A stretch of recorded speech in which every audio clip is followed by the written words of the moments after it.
Hey everyone, it's the day after the night before, as they say. So yeah, I took a trip up to Snetterton. As you can see, we ran on the 300 circuit with no limits last night. Did an evening track day there, and it was the first spin on the 1000 here. So I was really looking forward to it. You know, obviously been working hard on getting the bike looking presentable and tidy enough. So yeah, you know, it was all looking good for a good evening's. I was going to say racing there, but you're not allowed to race, are you? Track session. Yeah, you know, got up there. Dad came along, so thanks, Dad, for that. Good to have you on board and helping and things, and good chats on the way and on the way back.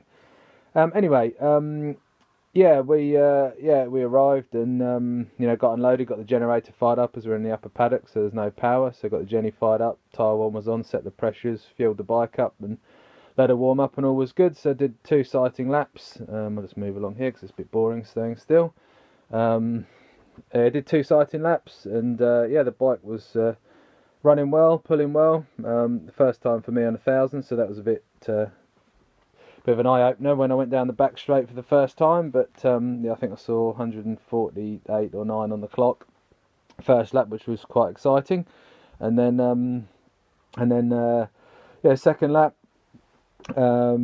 Yeah, again, wound her on a bit more, and you know, I was trying to learn the circuit and where it went. I raced on the not old SNET layout, but not the 300 one, so sort of learning the infill bit in the middle. But yeah, that was all okay. Did two sighting laps, and then one of the guys dropped it at Agostini's, so we got red flagged, and that was our sort of first session over, I suppose. And second session went out, and yeah, basically the bike was running a bit woolly on the throttle. You know, it wouldn't rev cleanly. And anyway, went out, and then it basically getting to about 8,500 revs, and then you know, basically sounded like it didn't have any fuel. You know, it just wouldn't rev cleanly all the way up to the red line, and sounded like a fuel starvation issue. So anyway, came back in, did one or two laps. It's a bit dangerous because down the back straight, you know, I was having to short shift to get up to speed, and obviously I was in the fast group, and the guys there were on their posh BMs and Aprilias and Ducatis and all sorts were hammering by, so it was a bit dangerous out there on that circuit. So anyway, came in. And yeah, we checked the fuel, put some more fuel in it, and it sort of revved up quite cleanly on the stand. Went out in the third session again, same again. Would get to 8k, almost sounded it was going to stall, and you'd rev it right up, and it just wouldn't. You know, had a full gas, and the bike wouldn't open up. So then we came in, popped the tank off, had a look, make sure there's no kinked fuel lines down in here. So I had a look there. Then we whipped the bottom of the fuel pump out and had a look in there just to make sure there was no debris in there. But again, it was an evening track. This didn't have much time, so just quickly gave it a blast with some brake cleaner. But since watching a YouTube video that Dave sent me, cheers mate, thanks for that, realised that the sump in the bottom here has got the tea bag filter in it. So that could be one of the problems that we were looking at. So anyway, chucked the bike back together, got out for the fourth session, again did one lap, exactly the same again, and I thought I'm just going to try and ride it round and short shift and at least do some laps while I was here after a 2.5 hour drive up there.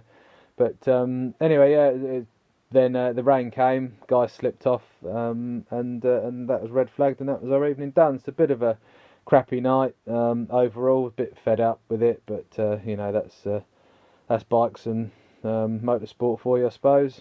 But anyway, yeah, so Mungo put a post out on Facebook saying, because I rang him for a bit of advice and help, and he put a post out for a few of the technical gurus to thank Spike and Steve and Dave and everybody that I spoke to on the way home. So one thing we thought it could be was there's secondary butterflies in the inlets here, which they remove on race bikes normally, and Spike, who built the bike originally, thought he'd taken them out, which upon inspection today you can see they're not there.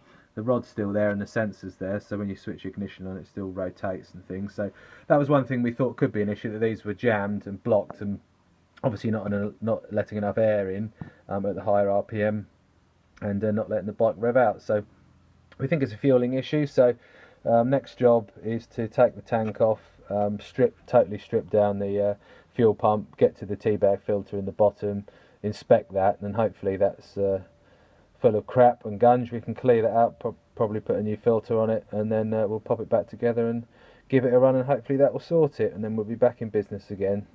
But still, you know, I had a good couple of flying laps on it, but you know, I need to get used to the handling a bit, because it's obviously a big old girl compared to my 250. So but we'll get it back together and go again when we can. But next up for me will be out on this little beastie, the pit bike. So I'm going to do a round of the British Mini Bike Championships at Lydd, and that'll be that for me. So yeah, just going to give this a quick service and an oil change and go from there. Alright, I wasn't going to touch the bike for a couple more days, but anyway, I couldn't resist and just got stuck into it. So I've taken the tank off the bike, as you can see. I've taken the fuel pump assembly out, but whilst I was at it, I had to drain the fuel tank down, because it had about 7 litres of fuel in it. Anyway, thankfully I used my filter with the funnel on, and look at the crap in here. I'm surprised the bike even ran at all, to be honest. So I haven't really got a clue what this is. I'll get a piece out and we can have a look. But let's just take this bit out here.